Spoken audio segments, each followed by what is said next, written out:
Welcome to the Slop Farm. Enjoy the video. You start by launching Fortnite on your console and signing into your main account. This gets you to the lobby fast. Once done, press and hold the second controller's home button, sign in or create the guest account, and join the same party as you. You do this because Fortnite requires 2 active local accounts to enable split screen, so make sure both profiles are logged in and the game has returned you to the lobby before moving on. Now, prompt the second player to press the displayed join button on their controller. You'll see their avatar appear in your party.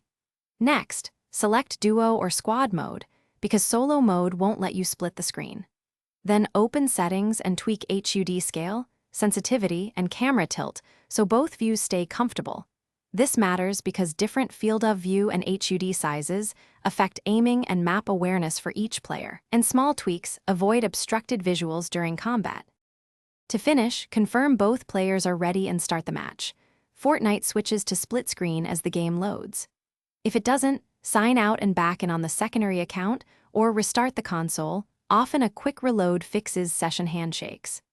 Make sure game and console firmware are up to date and check controller connections. If problems persist, swap controllers to rule out hardware faults. This process ensures stable split-screen performance and consistent input for both players. Thanks for watching.